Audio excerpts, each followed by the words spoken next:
Before we get into the video, could everyone please subscribe to my Endless Diary Tales channel? Thank you so much. I used to think something was wrong with me, that maybe if I talked less, smiled more, and tried harder, he'd love me. But no matter what I did, my dad never looked at me the way he looked at my brothers. Never with pride, never with warmth, just indifference. My name is Alina, and growing up, I was the invisible one in my own family. My father, Richard, wasn't the yelling type. He never raised his voice. He didn't need to. His silence said everything.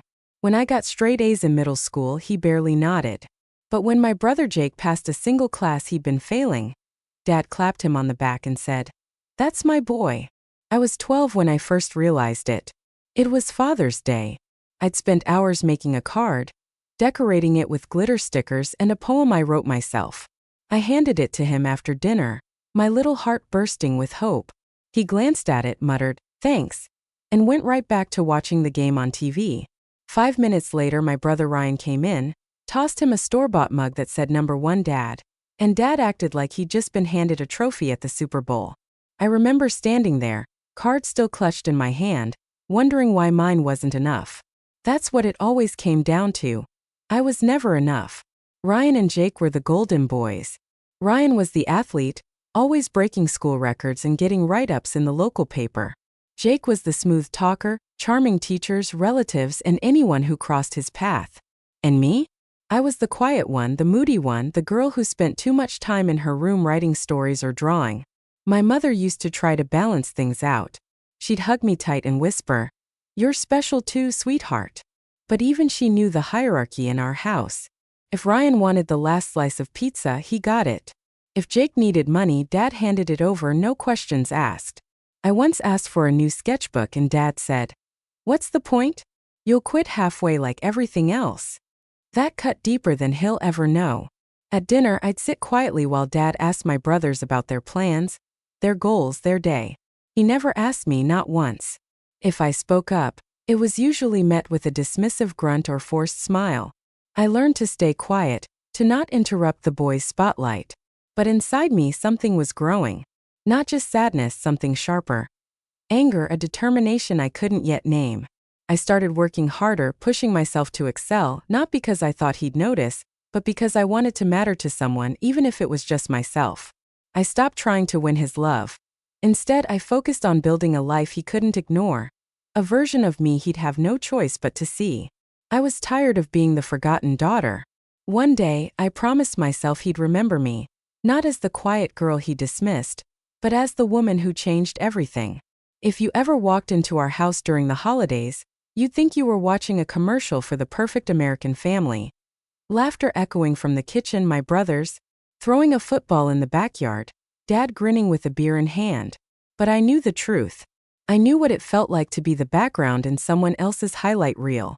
My brothers, Jake and Ryan, were born to shine. At least that's how my father made it seem. Jake, the eldest, could charm the stripes off a tiger. He was the guy who never studied but somehow still passed with a wink and a smirk. Dad adored him. They had inside jokes, matching fishing hats, and a handshake they'd made up when Jake was 10. I remember watching them once from the hallway as Jake showed Dad a business idea scribbled on a napkin. Dad looked at him like he'd just solved world hunger. "Atta boy," he said, clapping him on the back. "You've got the brain of a leader." Ryan, the youngest, was the golden athlete. Soccer trophies lined his shelves. Dad went to every game, rain or shine, and screamed from the sidelines like a proud high school coach. After Ryan scored a winning goal, Dad threw a full backyard party. Barbecue, music, neighbors invited. I was there too, of course, setting out plates, cleaning up. Me? I got a good job once when I was accepted into the honors program. Just once. No party, no dinner. Just a passing sentence during breakfast in between bites of toast. Honors, huh? That's nice. I studied late into the night, pushed myself in every class, took part-time jobs to afford extra courses. I earned certificates, won quiet awards, even got a scholarship. But my success never sparkled the way others did in his eyes. At family dinners, Dad would beam with pride as he talked about Jake's new startup, Orion's training camp. I'd mention my internship at a prestigious firm, and he'd nod, then turn back to my brothers.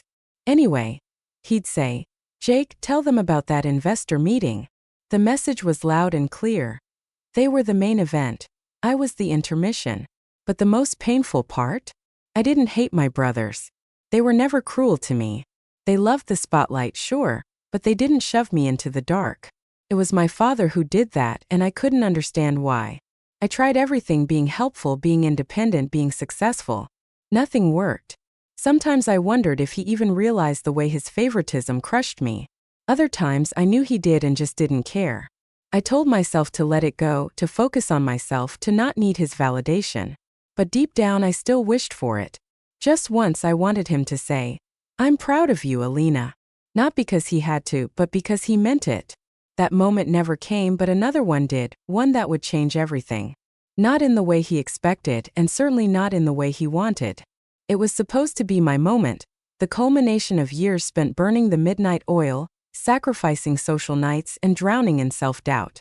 I had built my small startup, an innovative digital platform that was set to revolutionize the local market. It wasn't just a business. It was the embodiment of every late night, every tear, and every quiet moment. Determination. I had poured my soul into it, believing that finally my worth would be undeniable. The launch event was held in a sleek, modern conference room downtown.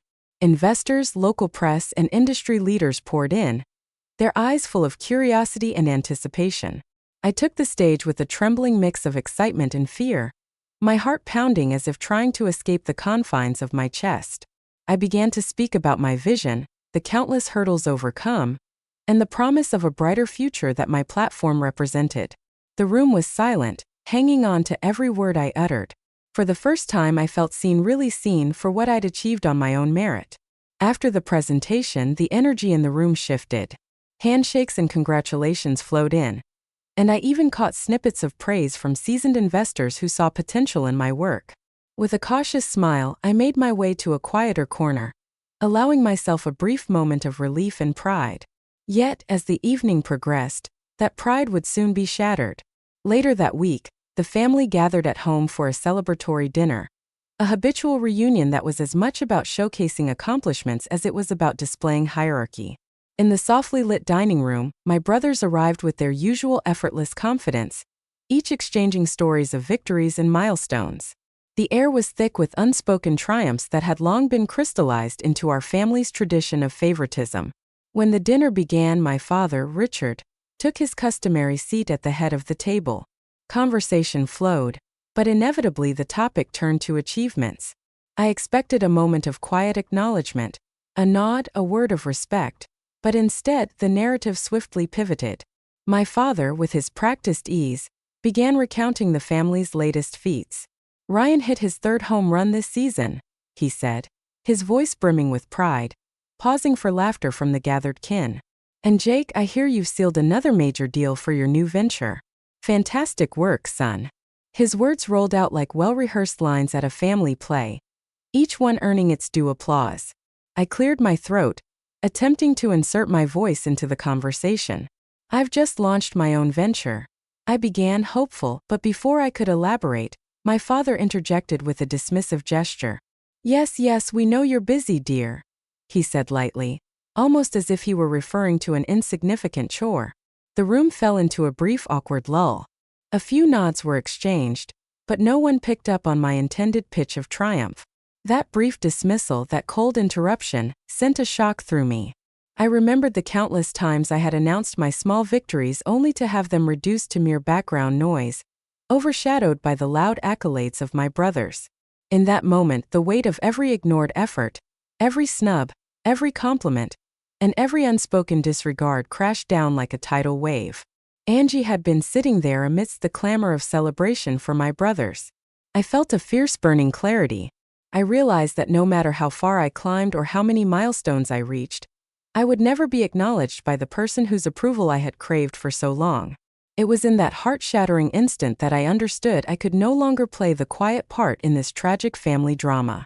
I would build a life so brilliant, so undeniable, that he could no longer dismiss me. And if he continued to steal my moments, then perhaps he'd finally face the consequences of his endless favoritism.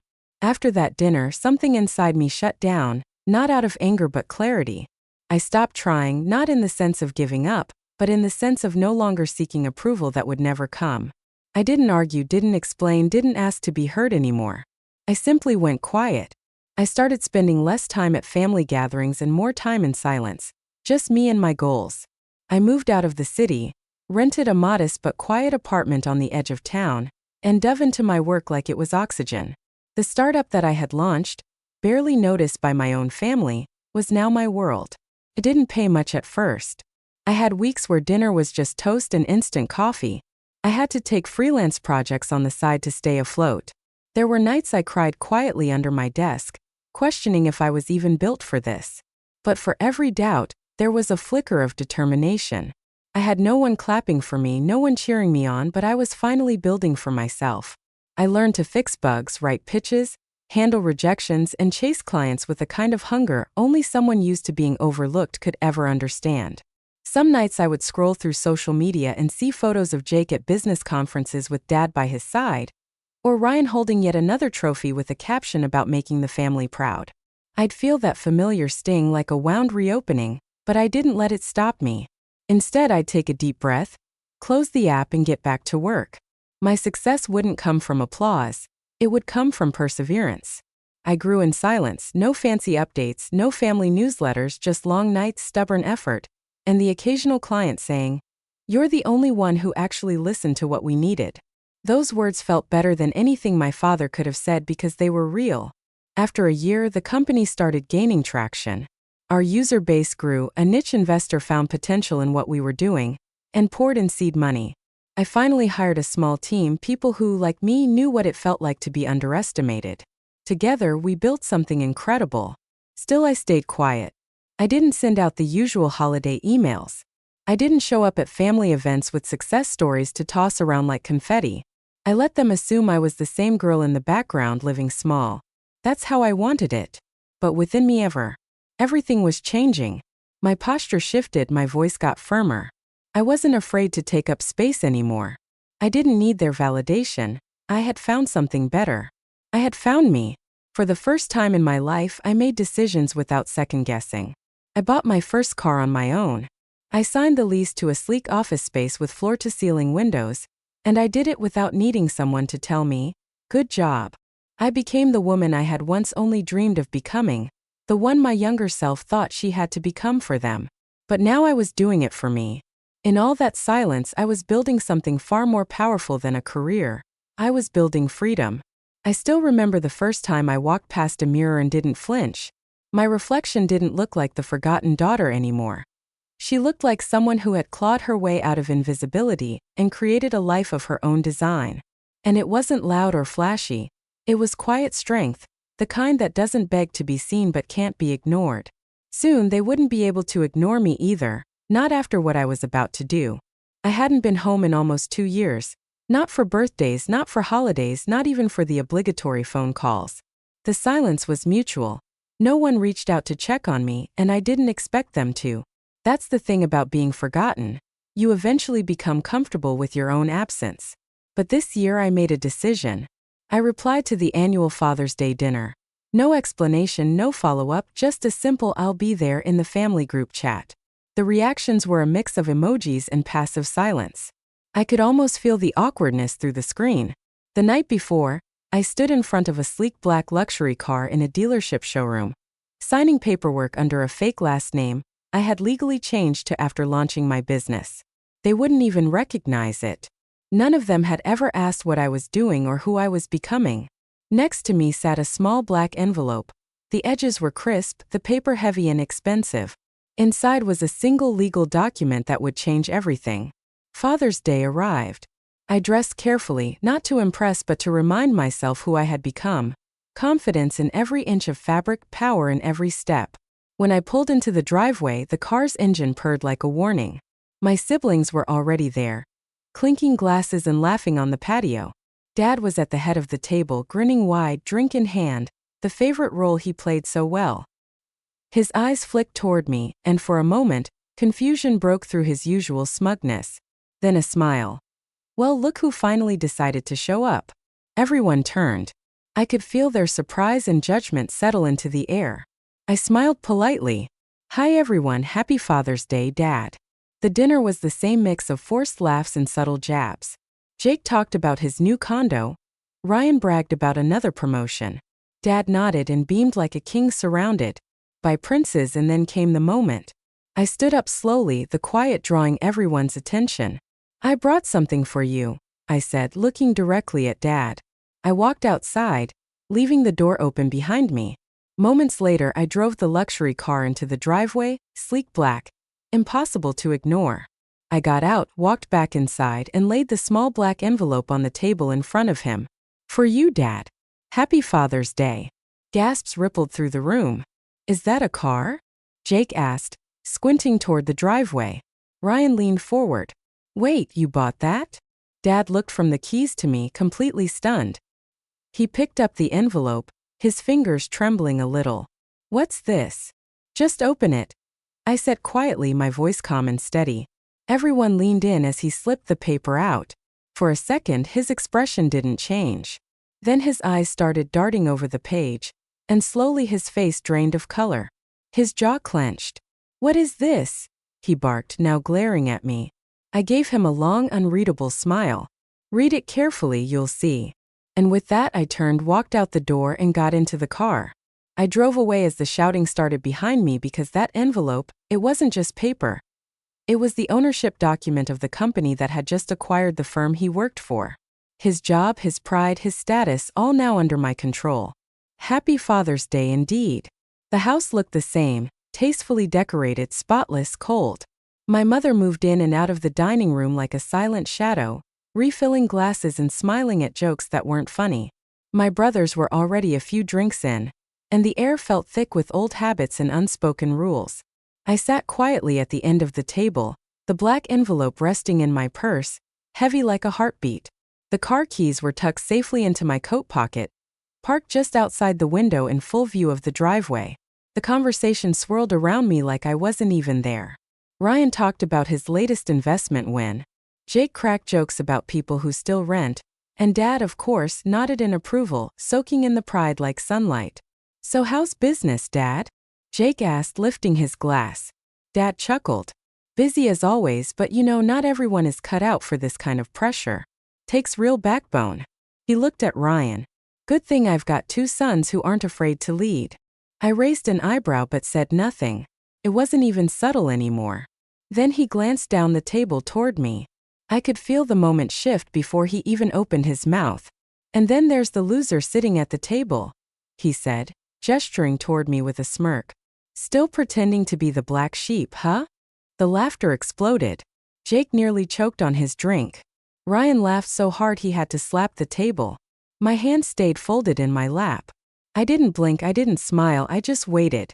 When the laughter finally died down, I stood up slowly, calmly, the way you move when you already know how the story ends.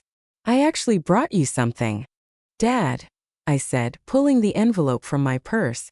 "A little Father's Day gift." The room stilled. Even the air seemed to pause. I walked down the length of the table and placed the envelope directly in front of him. He glanced at it, puzzled. "What is this?" "Just open it," I said, then stepped back and folded my arms. He ripped the flap with dramatic flair, as if expecting a joke or cash. His fingers unfolded the paper, and as his eyes began to scan the words, the color in his face changed.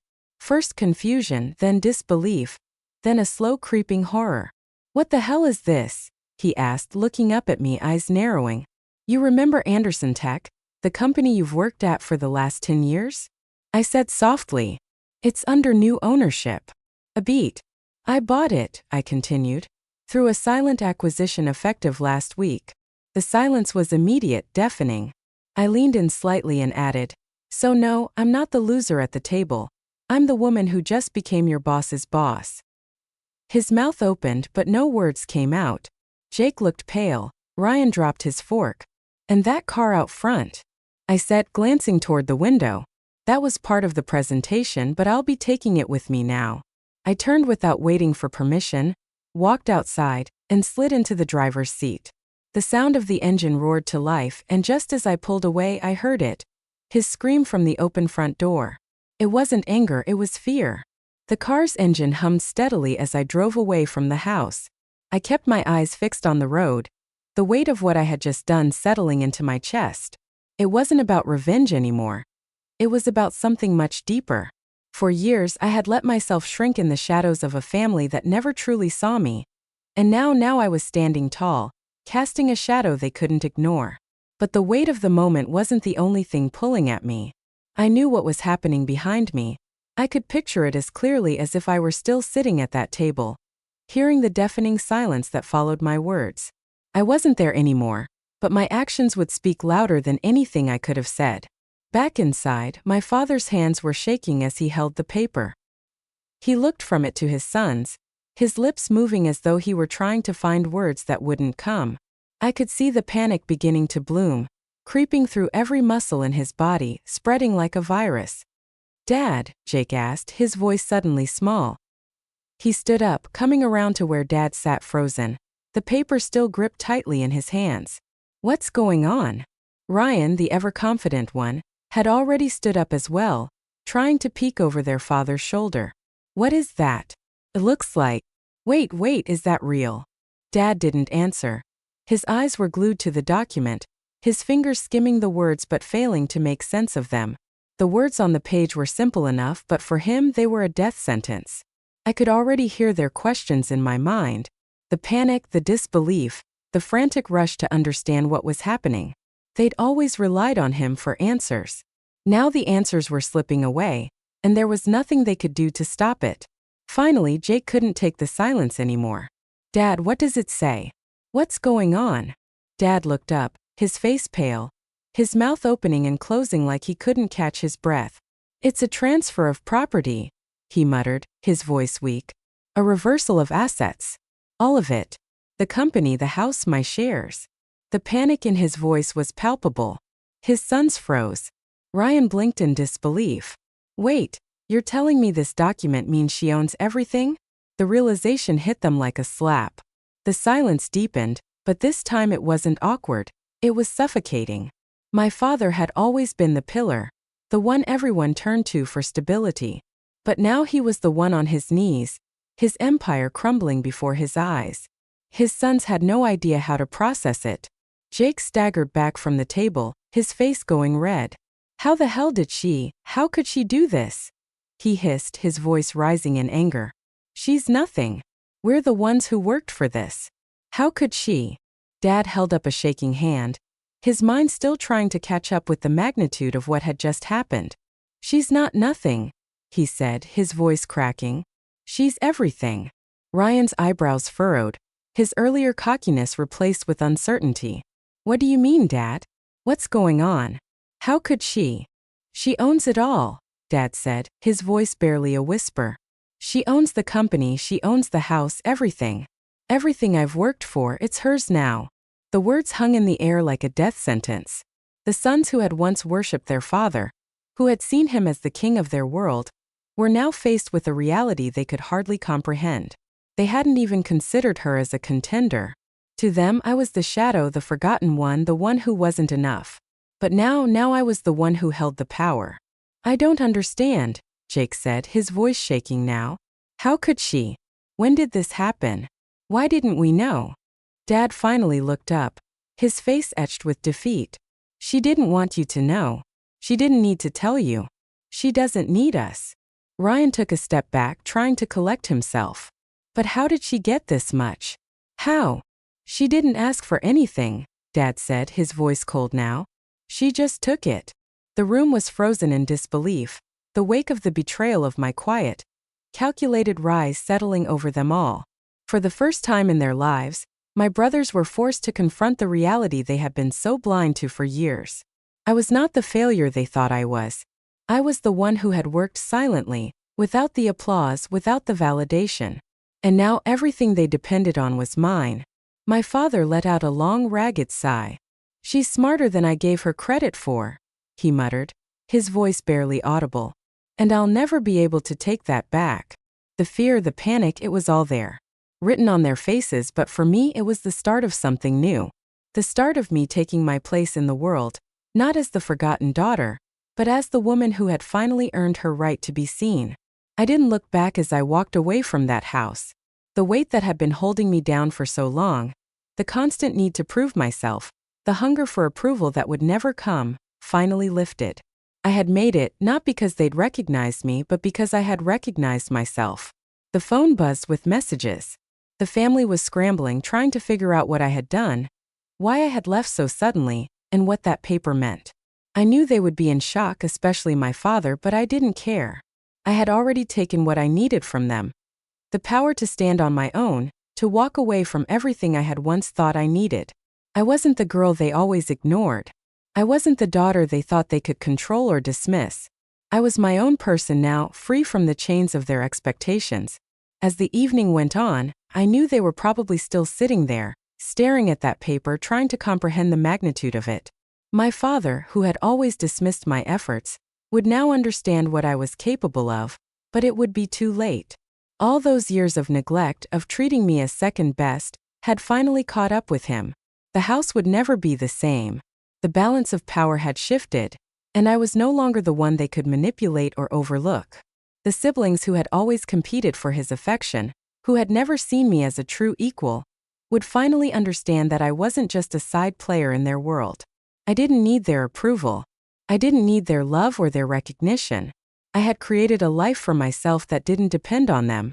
I was successful, independent, and finally at peace.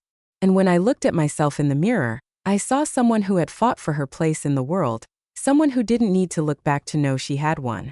The door was closed. I had walked out, but I had also walked into my own future, one that was all mine.